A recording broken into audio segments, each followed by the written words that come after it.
that comes out from the mouth of God.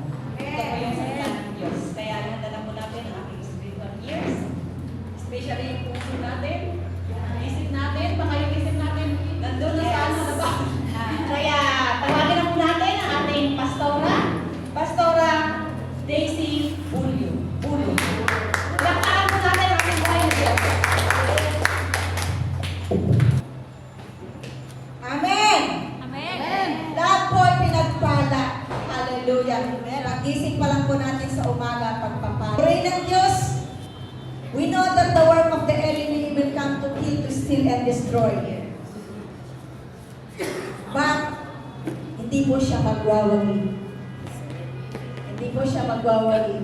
I give all the highest praises to our living God kasi nandito ako ngayon na nakatayo. God is good all the time. God is good all the time. Yun ang ibig ng Panginoon sa atin. Ating pupurihin siya anuman ang ating kalagayan. Hallelujah. Can we all stand up and tell to our brethren, Jesus loves you, so do I. Jesus loves you. With God, Jesus loves you. Jesus loves you.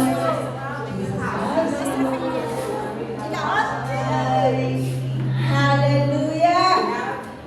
Only in the day of Christmas that we will exercise the love of God for us. We have to exercise this not only every Sunday, but in every day of our life.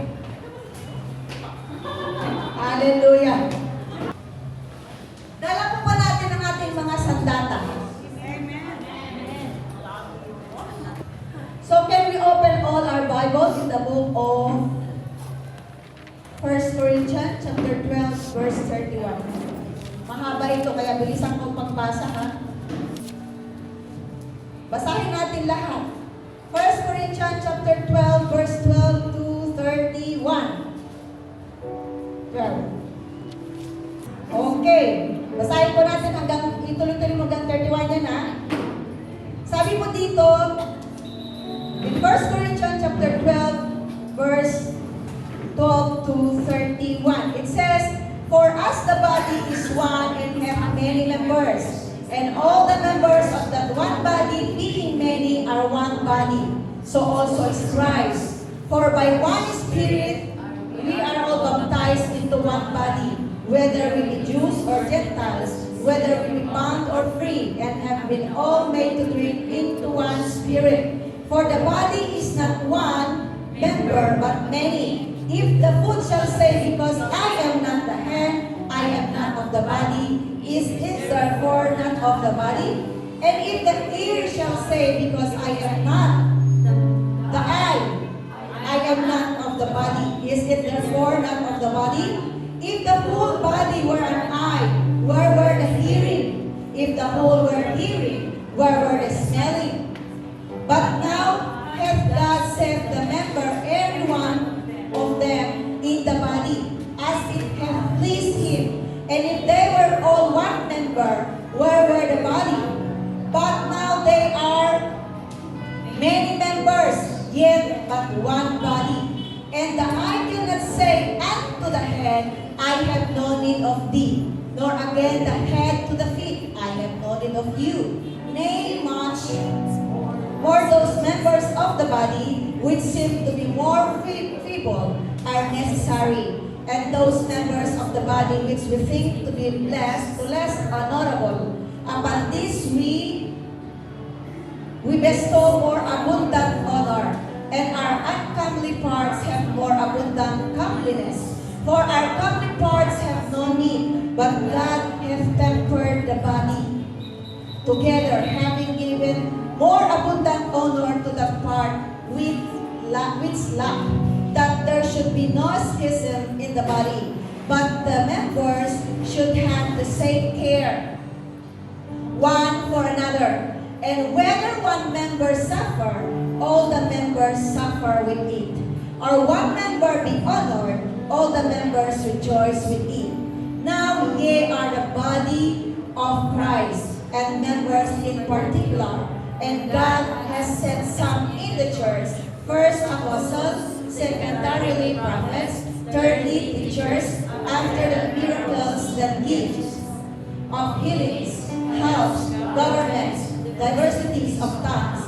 Are all apostles? Are all prophets? Are all teachers? Are all workers of miracles?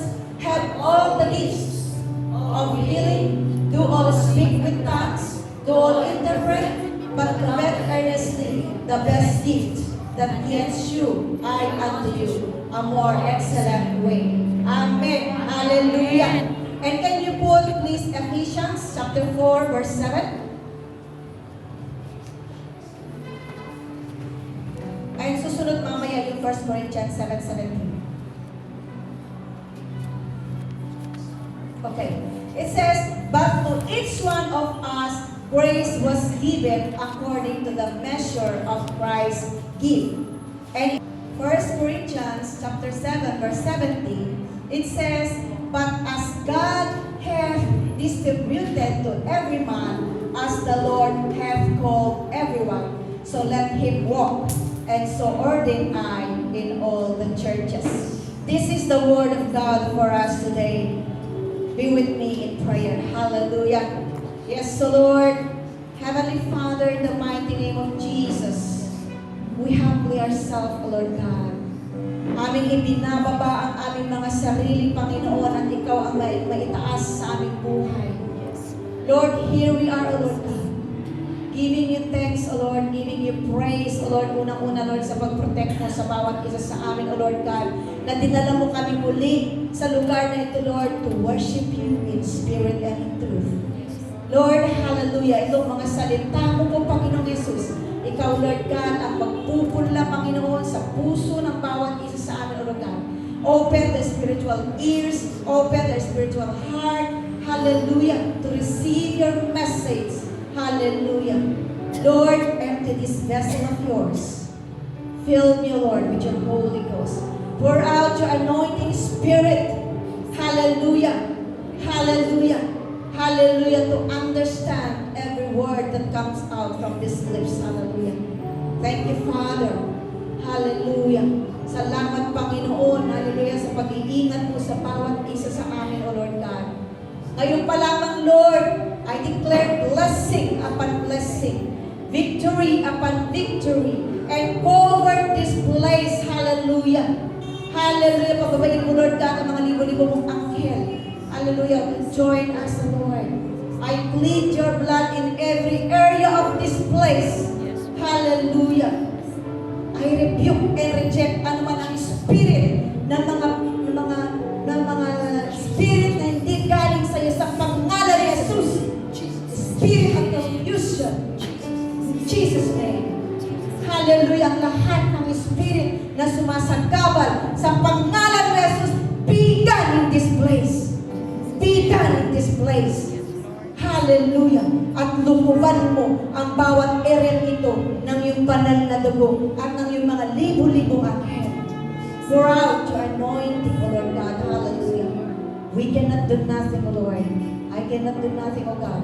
But with you, who will give me strength, who will give me wisdom, knowledge, and understanding of your words, we can do all things, O God. Hallelujah. Thank you, Father. Samahan mo kami, Panginoon, sa iyong mga salita, Panginoon. Alam ko, Lord God, hallelujah, walang magagawa ang kaaway sa pangalan ng Jesus. Hindi magwawagi ang kaaway sa pangalan ng Jesus. Use this man, Lord God, hallelujah, as your vessel, Lord, hallelujah. Hallelujah. Ikaw ang maglalagay, Lord, ng karunungan, kaalaman, revelasyon ng iyong mga salita, Panginoon. Ngayon pa lamang, Lord, aming inaanpin ang katagumbayan sa pangalan ng Jesus. Sa pangalan ng Jesus. Hallelujah. Hallelujah. Hallelujah. Yes, so Lord, I declare blessing upon blessing, victory upon victory, sapagkat nagpagtagumpayan mo na, Panginoon. Amen. Salamat, O Lord God. Hallelujah. Buksan mo, Lord, ang aming mga pangunawa, Panginoon. Hallelujah. Ang mga salita mo, Lord, ay walang masayang. Thank you, Lord. In Jesus' name. Amen. Hallelujah. Ako'y nagdadala Purihin ng Diyos. Kayo ba'y nagagalak na narito yung mga kapatid? Amen! Hallelujah! So, ang ating pamagat po ng ating pagbubulay-bulayan today, the ministry of every believer. Ang team po working with God. So, ayon po doon sa binasa po natin kanina, ministry is the act of serving others and spreading the message of Jesus Christ. And it involves living out one's faith through actions that demonstrate love, that demonstrate compassion, and demonstrate service to those in need. So, ang paglilingkod po, ang ministry, ang paglilingkod kay Kristo Jesus at sa kanyang mga tao. Once na tayo po ay naging born-again Christian, I remember one time, I have a conversation with one, di ko alam kung born-again din siya. She asked me, kasi sabi ko, punta ako sa church, sabi niya, born-again ka? Sabi ko, yes. Anong ministry mo? So, bawat isa sa atin meron tayong ministry. So, sabi din kanina sa Ephesians chapter 4 verse 7, but to each one of us, grace was given according to the measure of Christ's gift. And in 1 Corinthians chapter 7 verse 17, but as God has distributed to every man, as the Lord has called everyone, so let him walk, so ordered I in all the churches. So, God has called everyone. And grace was given according to Christ's gift. Therefore, my brothers and sisters, pag isa ka na pong Kristiyano, may ministry ka po. We are not only coming here every Sunday, para sabi ni Pastor Alba na magbubutas tayo ng upuan. Once na nandito tayo sa church, we have, each one of us, God has given us ministries. He gave us spiritual gifts. So, tandaan po natin, hindi po tayo tagabutas ng upuan. Na pagpupunta lang tayo dito ng Sunday, umupo na lang tayo dyan, nagiginis ang ating upuan. Meron po tayong ministry na pinagkaloob ang Panginoon. So, the responsibility of the leaders,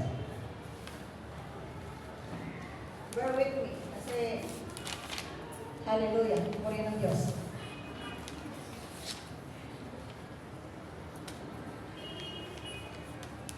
So the responsibility of every leaders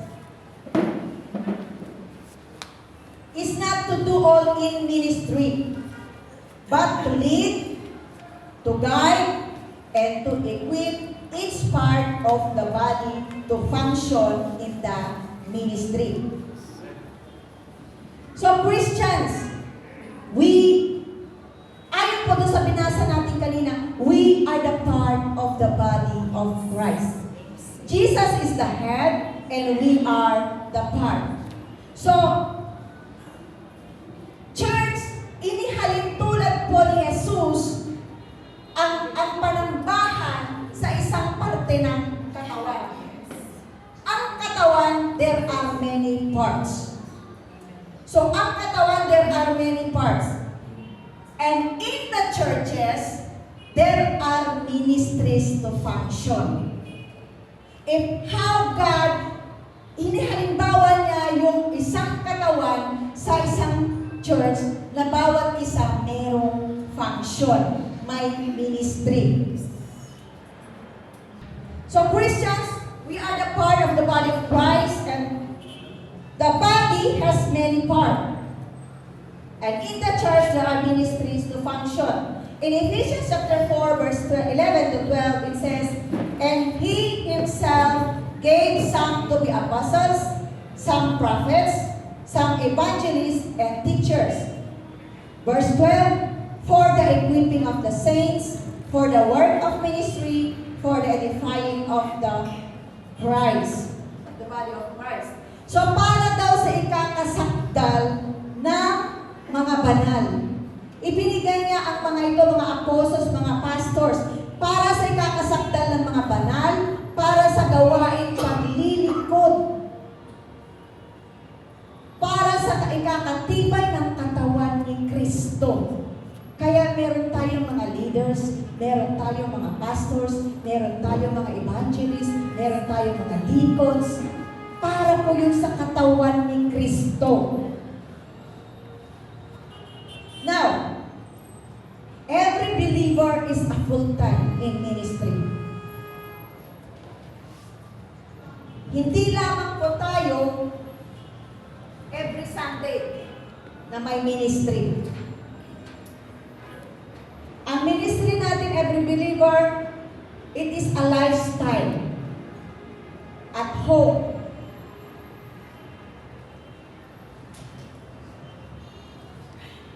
At home, at work, or even on the street, and in the church. So at home, ang sabi po, children, obey your parents in the Lord, for this is the right honor thy father and mother, which is the first commandment of promise, Ephesians chapter 6, verse 1 to 2. At work, servant, be obedient to them that are your masters, according to the flesh, with fear and trembling, in singleness of your heart, as unto God. Remember po, yung ministry natin, working with God. Hindi lamang po tayo. We have to work with the Lord.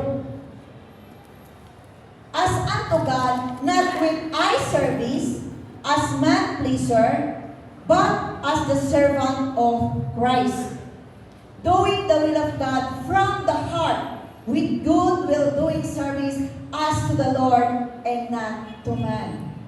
Ephesians chapter 6, verse 5 to 7. So we are called Christians, we are called not to wow the people. Oh, galing-galing niya, talented siya. We are called to serve them.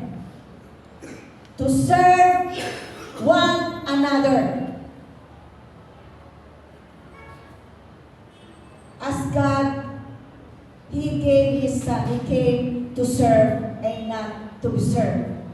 So if Jesus Christ is our example, He came to serve and not to be served. So that is our goal. That is our goal.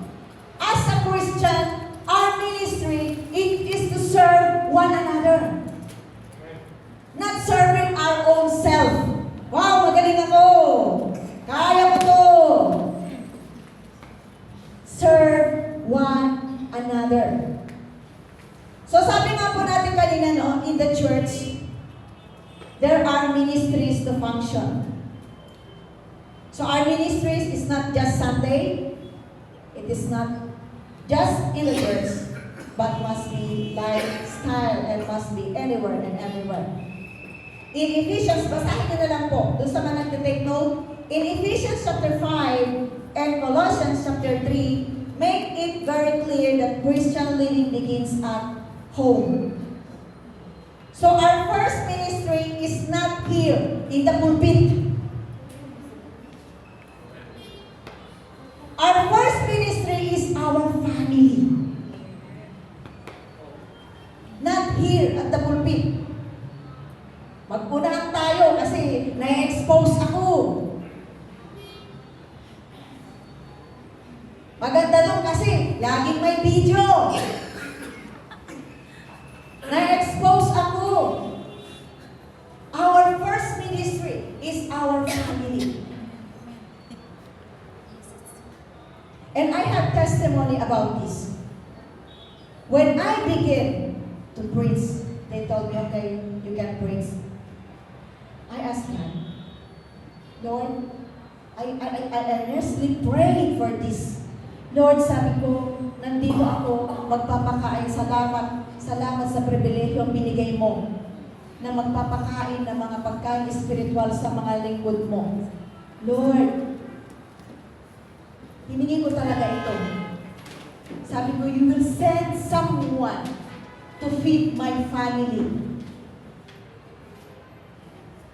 Na mapapakain ang aking pamilya ng pagkain espiritual.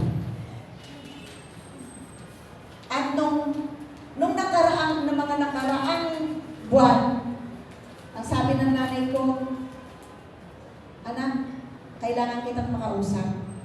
Kasi yung mga pastor na nagpupunta dito, magpapatayo sila ng church dito sa atin. Purihin ang Diyos! Purihin ang Diyos! Dahil yun ang hiningi ko sa Panginoon na pati yung aking sambahayan makarinig, makakain ng pagkain espiritual. Na habang narito tayo, nagsiserve sa Panginoon, ang Diyos ang aabot ng ating pamilya, wherever they are. Si Lord ang magpapadala ng mga lingkod niya upang sila man din ay may-channel yung mga nakakain nating spiritual food dito. God is great. God answers prayer.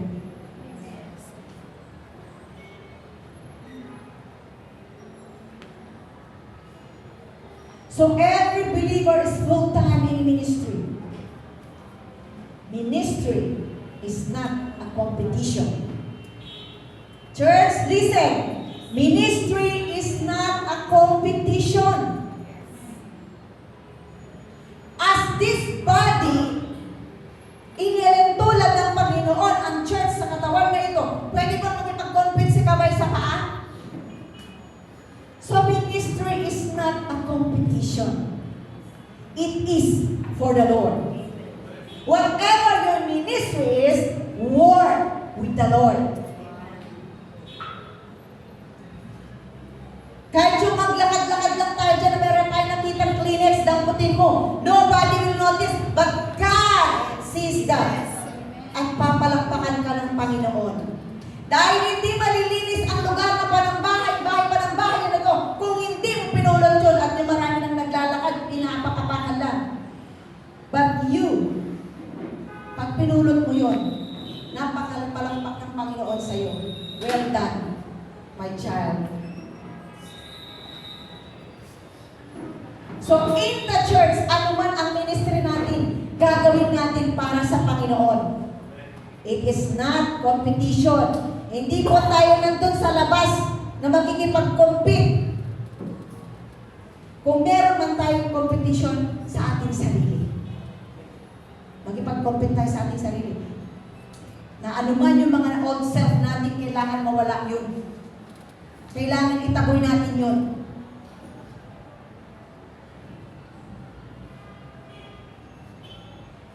So in the church, each one of us has a vital contribution to make the total ministry of the church. So the question is, how do we discover our ministry gift? Saan ba tayo tinawag ng Panginoon? As a body, nakita natin ang ating katawan. May mata, may ilong, may bibig, may tenga, may kamay. Lahat na yan, may parte. Ganon din sa church. So, where is your calling? Saan tayo tinawag ng Panginoon? Alam natin kung saan tayo office na kabilog, doon tayo maging productive. So, start with our general calling. So, every person has the same general calling. Lahat tayo para pareho ng general calling.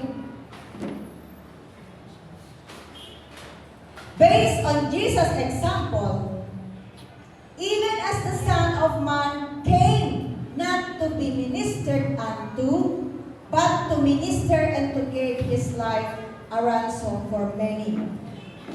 The Gospel of Matthew, chapter 20, verse 28. So, kung ating pagbabasahan ang example ng Panginoon, lahat tayo ay merong para parehong general calling. Number 1, ministry. to the Lord. By Him, therefore, let us offer the sacrifice of praise to God continually. That is the fruit of our lips, giving thanks to His name. Hebrew chapter 13, verse 15. Number 2, ministry to the family. Well, reportedly for good works, if she have brought up children, if she have lodged strangers, if she have washed the saints' feet, if she have believed the afflicted, if she have diligently followed every good work. In 1 Timothy chapter 5, verse 10. Number 3, a ministry to the world. And all things are of God, who hath reconciled us to Himself by Jesus Christ, and hath given us the ministry of reconciliation. 2 Corinthians chapter 5, verse 18. Doon sa mga nagtatake notes. Number 4, a ministry to the church. I beseech you, brethren, ye know the house of Stephanas, that it is the first fruit of Achaia, and that they have, listen to this, they have addicted themselves to the ministry of the saint. So based on Jesus' example, ministry, it is not about position or authority. It is not about position or authority. Ako masunod kasi akong pastor. Hindi po yung sinabi ni Jesus. So our ministry is not about position and authority. Ministry, it is about serving. It is about our passion, our heart. It is about serving others and spreading the message of Jesus Christ through action that demonstrate love, demonstrate compassion, and service to those who are in need. So we need to discover the ministry gift that God has given to us, at doon tayo magiging productive. Kung nasang ka tinawag talaga ng Panginoon. Kasi nandun yung passion mo eh. Kung passion mo ang magtugtog sa pagtutugtog ka, kung passion mo, ano yung passion mo, yun yung pag-alabin mo. Why? Because you will do that from the heart. Kasi yun ang passion mong gawin eh. Kaya magagawa mo siya with, may kasamang yung puso mo talaga. Dahil yun ang passion mo. Maaring alam mo ang lahat, pero meron talagang isang bagay na talagang yun ang passion mong gawin.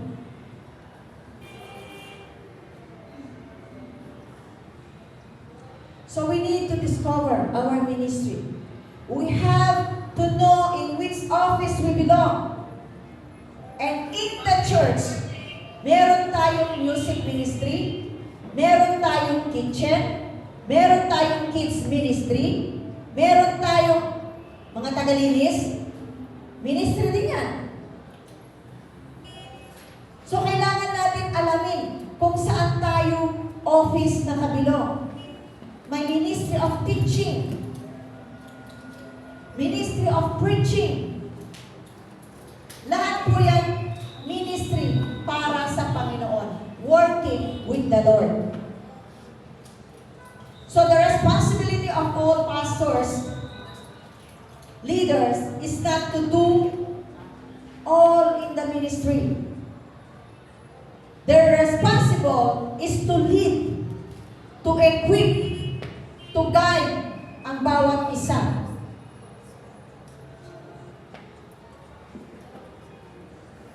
So huwag po tayong magagalit. Hindi, doon ang gusto ko eh. To equip each part of the body to function in the ministry. Kasi hindi po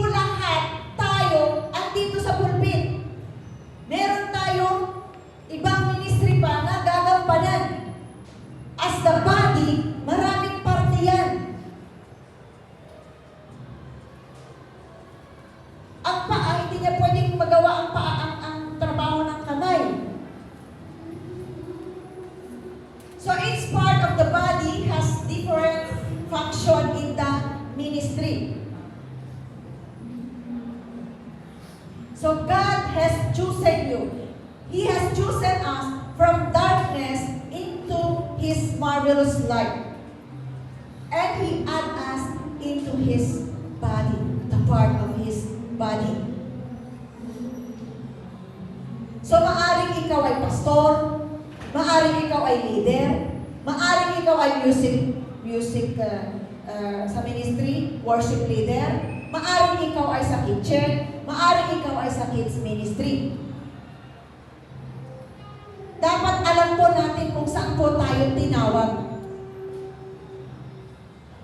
Para yun ang ating pagsikapan.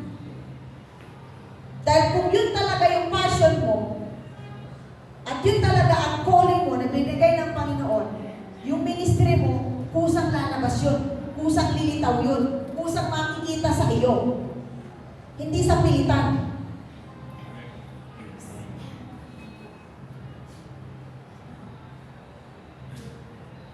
So when we have an attitude of serving others, God will clarify our specific ministry.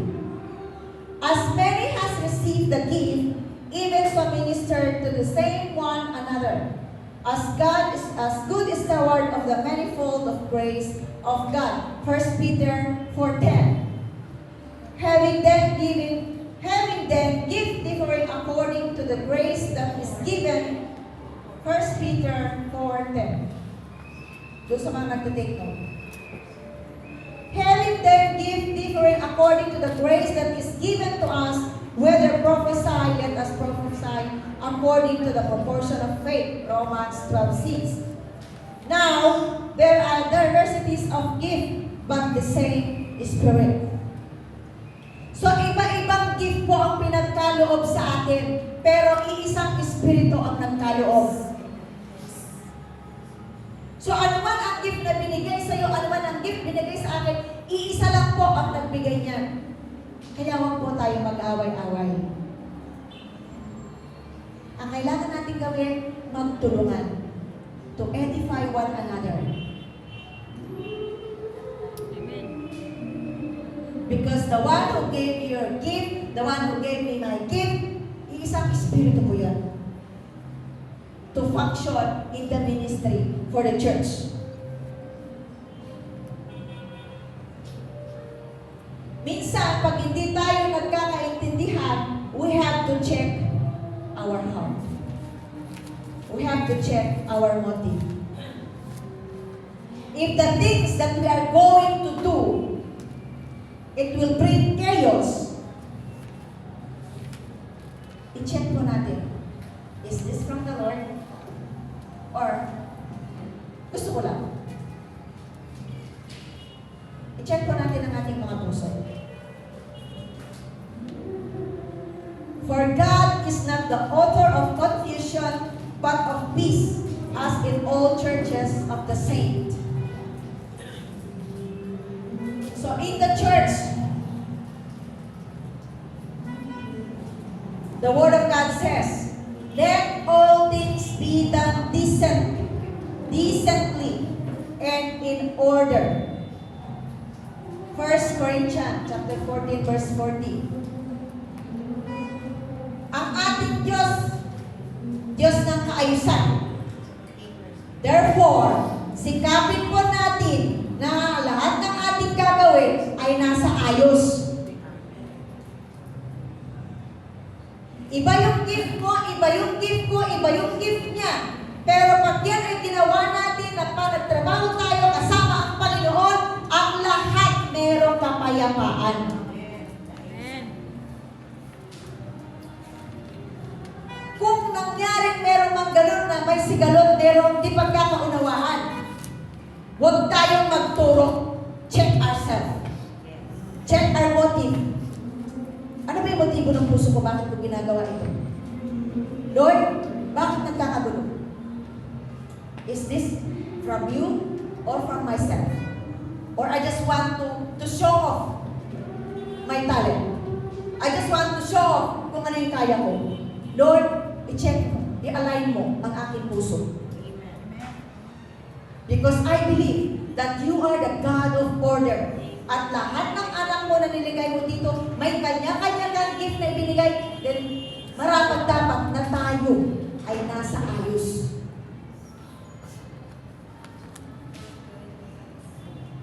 Katulad ng isang katawan. Itong isang katawan na ito, nasa ayos silang lahat. Because this is how God created it. Pero kung itong kamay ay nakaganoon, is this a proper na ano ng katawan? Ganon din tayo. Siyasatin natin ang ating puso. Lord, baka ako na po yung dahilan na nagkakagulo, Lord. Patawarin mo ko, Lord. Ilagay mo sa puso ng aking mga kapatiran, Lord, na tanggapin ako. Tanggapin ang kahinaan ko. Tanggapin kung ano ako. Dahil ang proper na likha ng katawan, ang paang ito, ganito yan. Hindi pwedeng maging gano'n yan. That is abnormal. Ang normal na likha ng Panginoon ng katawan, ganyan yan. So, ganun din po sa ministry natin, mga kapatid. Ang bawat isa sa atin, mayroong pagkatawag. Ngayon, kailangan natin alamin, saan ka tinawag? Maaring alam natin ang lahat, pero may iisang bagay na nag-excel sa puso mo. Dahil yun ang passion mong gawin. At makikita mo ang anointing doon. Bakit? Because you are doing it from the heart. From the Lord. For the Lord. Not for us. Not para sa atin lang. Not to wow the people. But for the Lord. Magagawa natin ang lahat para sa Panginoon.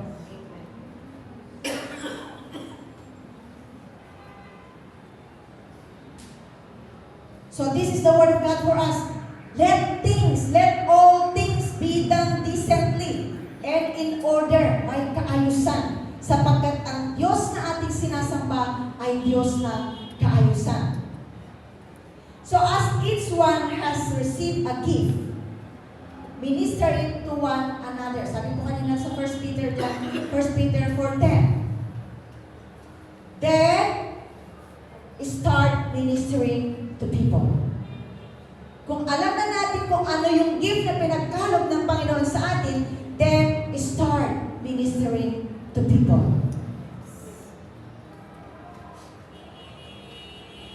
So ministry is a calling. Ministry, it is a service. Ministry, it is sacrifice. As Jesus Christ, He came to serve, not to be served. He is God, but He did not use yung pagka-Diyos niya. He came to serve and not to be served. And that is our great example. So our ministry, that is your calling. Kung dito ka man sa music, that is your calling. Kung sa kitchen ka man, that is your calling. Ministry is not about you. Ministry is not about me. Never was and never will be. It is for the Lord. It is for the Lord. Use them for God's glory.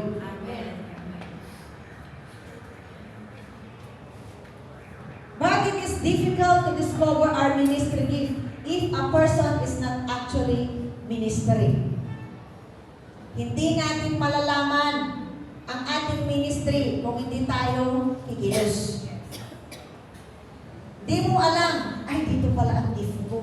Ito pala yung gift ko. Kahit nagkapunas lang ako ng mga upuan, dito pala ako pinagpala. Ang ganda ng pag-file ko ng mga upuan. Dahil sa ministry. Huwag natin ilang lang yan. Because this is the house of the Lord. At lahat ng nandito, ginagawa natin para sa Panginoon.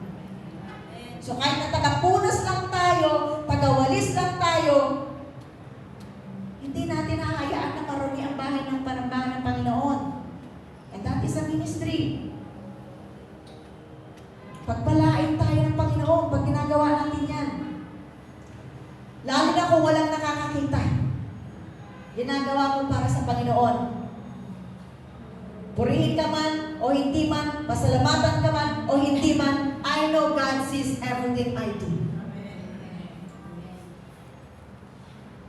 Lord, alam mong pagod na ako pero wala, di man nila maharap, Lord. Pero samahan mo ako, Lord. Strengthen me, Lord. Bigyan mo ko ng lakas, Lord, para magawa ko ito. Amen.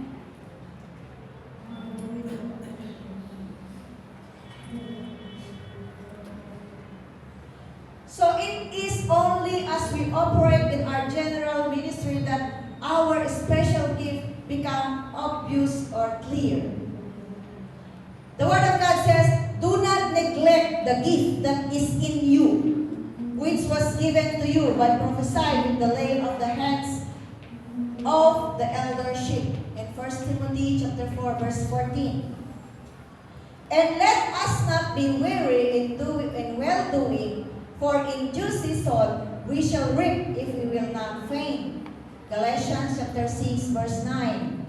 But yet, brethren, be not weary in well-doing. 2 Thessalonians chapter 3, verse 13. Huwag daw tayong magsawang gumawa ng mabuti. For ye have need of patience, that after ye have done the will of God, you might receive the promise. Hallelujah! Pag ginawa natin ang kalooban ng Panginoon. So church, ang ministry po, it is people focus. Hindi po sa ating sarili, kundi sa ibang tao. Because we are serving for those people, for the Lord, not for ourselves. So ang ministry din po ay hindi para sa mga matampuhin. Bato-bato po sa langit. Kung matampuhin po tayo, Lord, baka naman Lord, nagtampo na naman ako Lord.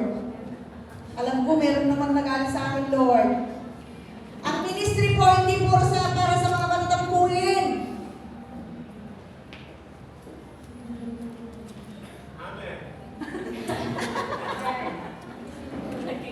Amen. Amen. It is not about showing off our talent.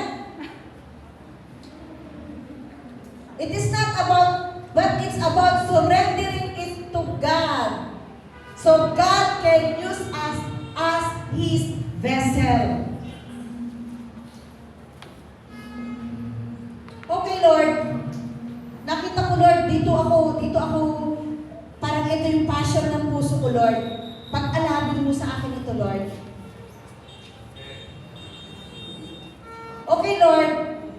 Nagawa ko yung isa, pero parang mas ito yung na-feel ko talaga na gagawin. Help me, Lord. Help me, Lord, na ito'y lalago ako sa parting ito. Na ito ang gagawin kong paglilingkod para sa iyo.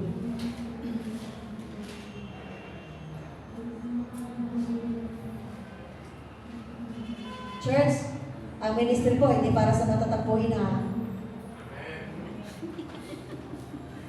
God bless you, Pastor Henry.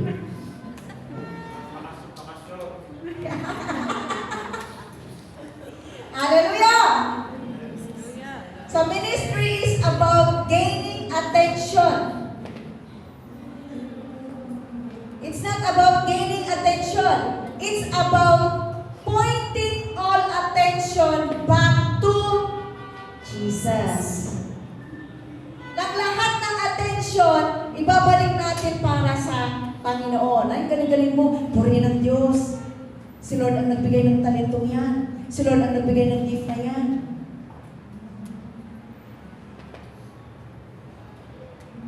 It's not about gaining attention, but pointing out all attention back to Jesus. So, sabi po natin kanina, it's not about showing off our talent. if we concentrate on ourselves, if we concentrate on our needs, if we concentrate on our desires, it will be difficult to discover our ministry. Don't focus on our needs, but the needs of the church as a whole. Sa ating desire, let us always ask God to align. I-align ni Lord yung desire niya para sa atin. Hindi yung, Lord, ito yung desire ko, ito yung gusto ko. I-align mo, Lord, yung desire mo para sa atin. I-ask natin sa Panginoon, Lord, ano yung desire mo para sa akin? Here I am. Use me as a vessel. Ang lahat ng wisdom, karunungan, kapag-uunawa, revelasyon ng gagaling sa iyo. Then here I am. Use me. Ikaw ang higit na nakakaalam kung ano ang kakayanan ng iyong lingkod.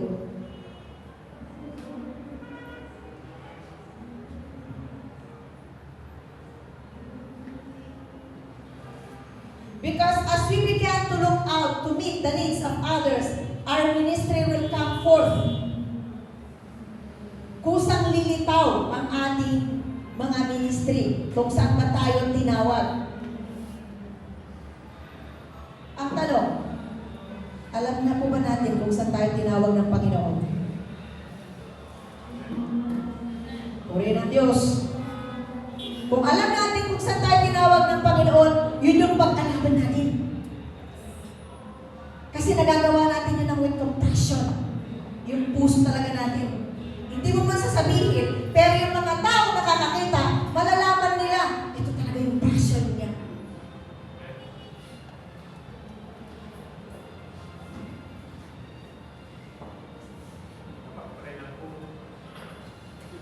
Amen. That is ministry also.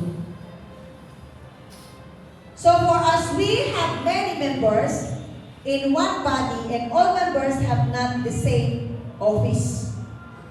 Sabi po sa Romans chapter 12, verse 4. For us, the body is one and hath many members, and all the members of that body, that one body, being many, are one body. So also is Christ.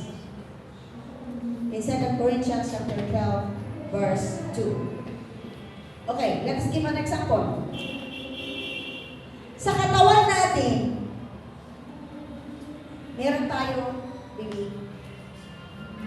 If we are going to eat, we put the food in our mouth, anong gagawin natin? Inganga mo.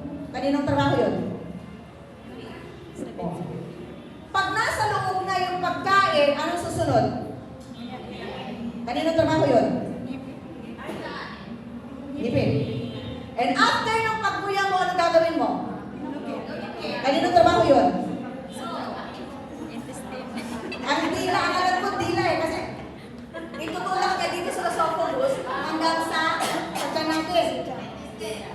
Okay, pag nandito na sa patnik natin, meron tayong large intestine, meron tayong small intestine, meron tayong appendix, meron nandiyan lahat. So, nakita niyo po ba na ang bawat parte ng katawan may kanya-kanyang ang bawat isa sa atin ay meron tayong kanya-kanya. Purihin ang Diyos. Ang tatalino ng mga anak nito. Hallelujah. So, ang normal na pagmuya ng pagkain, ganon, di ba? Kasi ngipin mo. Pero pag kinain mo, is that normal?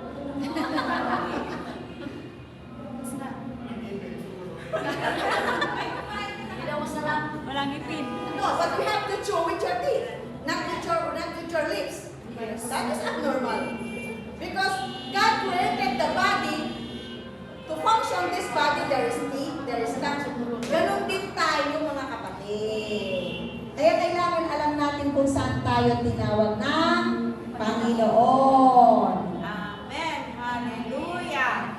So, sabi nga kanina, meron tayong music team, meron tayong sa kitchen teacher, meron tayong tagalinis, meron tayong elders, meron tayong preacher, meron tayong teacher, meron tayong kids. May kids pa. Huwag niyong kalimutan.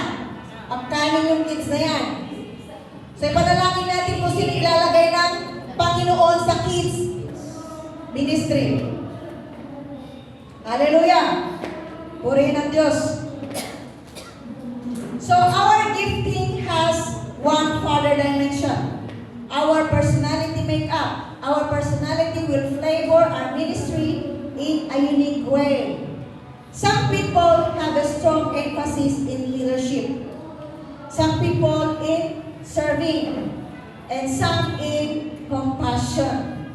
So we need to recognize the grace that God has given to us. Sabi nga po kanina sa Ephesians chapter 4 verse 7. Kung saan ka ba talaga tinawag ng Panginoon?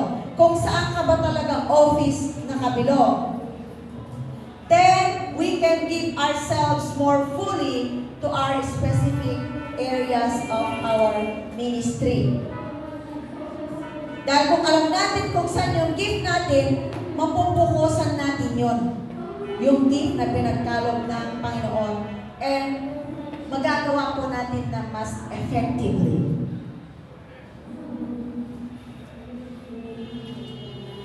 So in Romans chapter 12 verse 6 to 8, it says, having then gift differing according to the grace that is given to us, whether prophesy, let us prophesy according to the proportion of faith, or ministry, let us wait on our ministering, or that teaches or teaching, or he that exhorteth on exhortation, he that giveth, let them do it with simplicity, that he ruleth with diligence, he that showeth mercy with cheerfulness.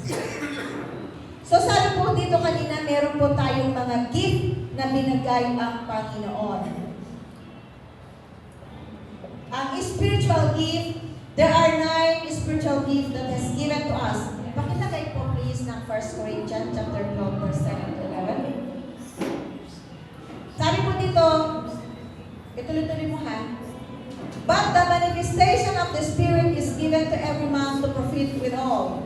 For to one is given by the Spirit of word of wisdom, to another the word of knowledge by the same Spirit, to another faith by the same Spirit, to another the gifts of healing by the same Spirit, to another the working of miracles, to another prophesy, to another discerning of spirits, to another diverse kinds of tongues, to another the interpretation of tongues. But all this work that one and the self-same Spirit, dividing to every man severally as He will. Purihin ang Diyos. So there are manifestation of the Spirit anointing as we minister to people. Ang una, the gift of supernatural understanding. The gift of supernatural understanding, ito po yung the word of wisdom, the word of knowledge, and the discernment of the Spirit. The gift of natural power, ito po yung faith, healing, and miracles. Number 3, yung the gift of supernatural utterance, ito yung prophesies, speaking tongues, and interpretation of tongues. Hallelujah! So for our conclusion, it says in Colossians chapter 3 verse 23 to 24.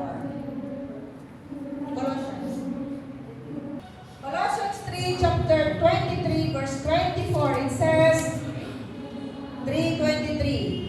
And whatsoever ye do it heartily as to the Lord, and not unto men, knowing that of the Lord ye shall receive the reward of the inheritance, for ye serve the Lord on Christ. Hallelujah! Anumang inyong ginagawa ay inyong gawin ng buong puso na gaya sa Panginoon at hindi sa mga tao. Yamang inyong nalalaman na sa Panginoon ay tatanggapin inyo ang gantimpala sapagkat naglilingkod kayo sa Panginoong Hesus Kristo. So ano man ang ating gagawin natin para sa Panginoon.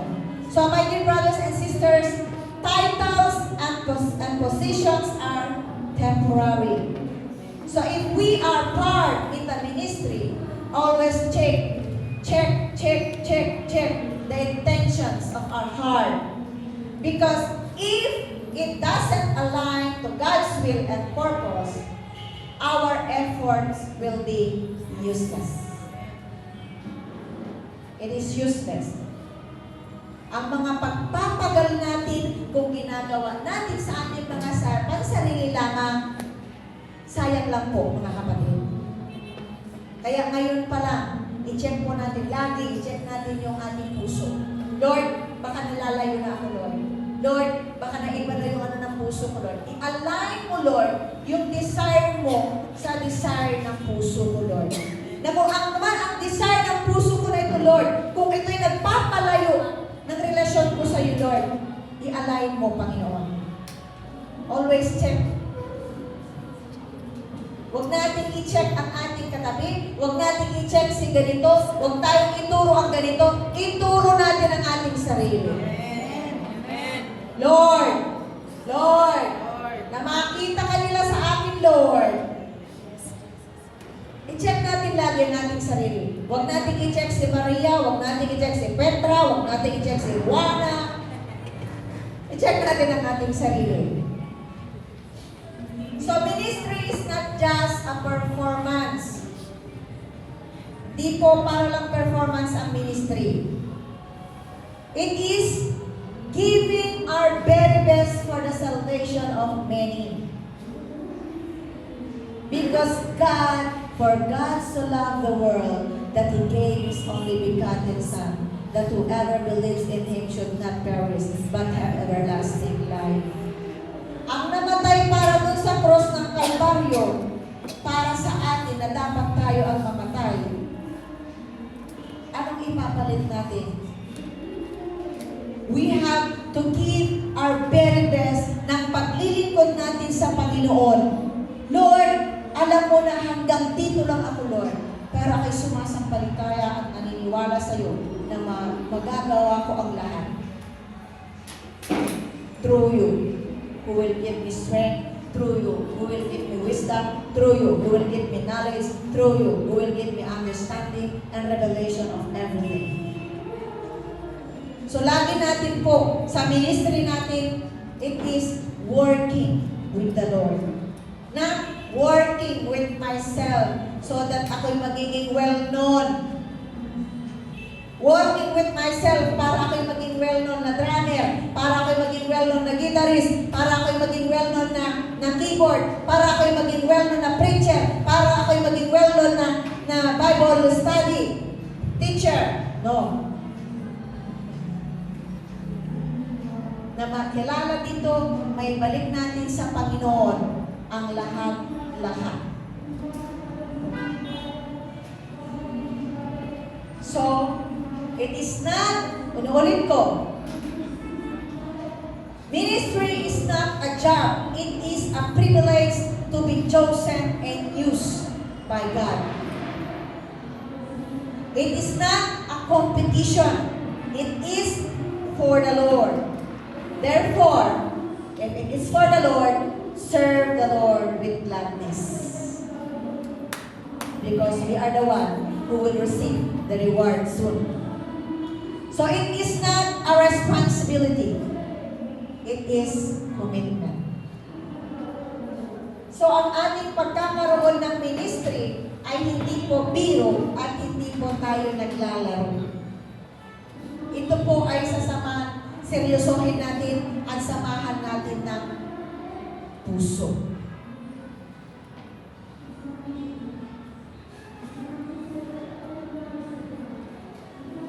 Hallelujah. So remember church, whatever gift we have, we are responsible to minister. Ano man ang gift na pinagkaloob ng Panginoon sa atin, responsible tayo na gamitin yun para sa Panginoon.